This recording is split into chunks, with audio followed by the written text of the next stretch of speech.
साला था 1962। हवा भी कांप रही थी और हर छोटी अपने अंदर एक सवाल छिपाए बैठी थी। क्या भारत और चीन के बीच कभी युद्ध होगा? लेकिन किसी ने नहीं सोचा था कि यह सवाल इतनी जल्दी और इतनी जोर से जवाब देगा। साल था 1962। दुनिया शीत युद्ध में उलझी थी, लेकिन भारत अपने सपनों में व्यस्त था। हिंदी चीनी भाई भाई के नारे, शांति की उम्मीदें और विश्वास कि चीन हमारा पड़ोसी है, दुश्मन नहीं। लेकिन पहाड़ों के उस पार, तिब्बत की बर्फीली जमीन पर एक और ही कहानी लिखी जा रही थी। चीन चुपचाप अपने सैनिक, अपनी मशीनें और अपनी महत्वाकांक्षा भारत की ओर बढ़ा रहा था। भारत को लगा कि ये बस सीमा विवाद है, बातचीत से हल हो जाएगा। लेकिन चीन बातचीत नहीं कर रहा था, वो तैयारी कर रहा था। और भारत भरोसा। धीरे धीरे तनाव बढ़ता गया। लद्दाख में अजीब हलचलें। अरुणाचल प्रदेश, तब जिसे नेफा कहते थे, वहां अचानक चीनियों का आना जाना। भारत ने अपनी फॉरवर्ड पॉलिसी शुरू की। छोटे छोटे पोस्ट बनाए गए जहां जवान थे, लेकिन साधन कम। अक्टूबर 1962 की एक रात, जो आज भी इतिहास की सबसे भारी रातों में गिनी जाती है। पहाड़ सो रहे थे, लेकिन चीन जाग रहा था।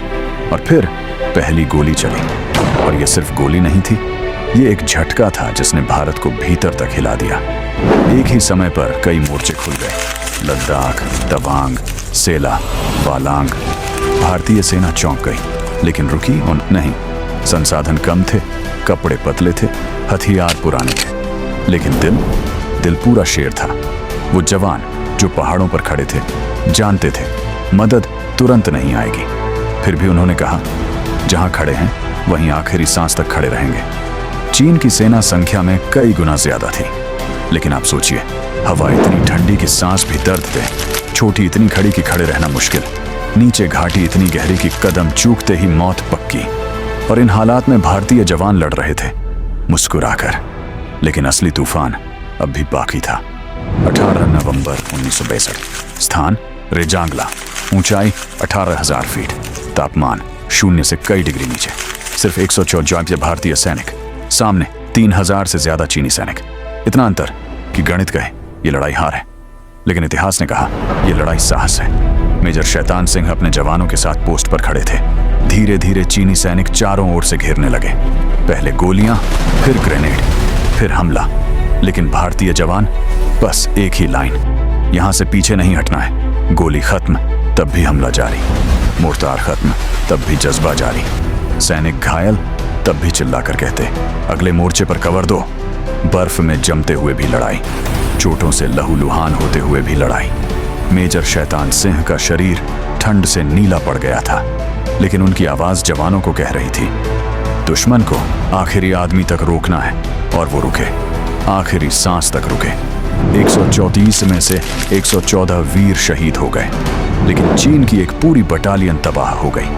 ये सिर्फ युद्ध नहीं था, ये उस मिट्टी का बदला था जिसने उन जवानों को जन्म दिया था। दूसरे मोर्चों पर भारत पीछे हट रहा था। नेफा में चीन तेजी से बढ़ रहा था। सड़कें नहीं थीं, उपकरणों की कमी थी, ऊंचाई पर लड़ाई की ट्रेनिंग कम थी, लेकिन मनोबल वो इतना ऊंचा था कि चीन हैरान था। फिर भी चीन की संख्या और तैयारी भारी पड़ी। भारत ने कई जगह पीछे हटना पड़ा। लोगों के दिल टूट गए। नेहरू सदमे में थे, देश सवालों में डूबा था। और तभी 21 नवंबर 1952 चीन ने अचानक युद्ध विराम की घोषणा की। वो रुक गया, वो पीछे हट गया, सिर्फ पूर्वी सेक्टर में। लद्दाख में अक्साई चिन्ह का बड़ा हिस्सा उसने अपने कब्जे में बनाए रखा। लेकिन चीन ने एक बात समझ ली कि भारत चाहे तैयार ना हो, हथियार चाहे कम हो, पर एक चीज उससे हमेशा ज्यादा होगी, भारतीय सैनिक का इरादा। 1962 भारत की हार नहीं थी, वो भारत की नींद से जागने का समय था। वो जख्म था जिसने भारत को अगले 60 साल में एक मजबूत सैन्य शक्ति बना दिया। वो लकीर थी जिसने हमें सिखाया, भरोसा करो पर पहरेदारी भी करो। शांति अच्छी है, पर सुरक्षा और बेहतर। आज जब हम 1962 को याद करते हैं तो सिर्फ दर्द नहीं आता, गर्व भी आता है। जब बर्फ में जमे वो जवान याद आते हैं जिनकी राइफलें उनके हाथों से चिपकी मिली, लेकिन उनके चेहरे बता रहे थे, हम जीते नहीं, हम अमर हुए हैं। गलवान हो या डोकलाम, हर जगह 1962 की सीख आज भी हमारे साथ है। दोस्तों, 1962 का युद्ध सिर्फ इतिहास नहीं है, वो अलार्म था जिसने भारत को सोने नहीं दिया।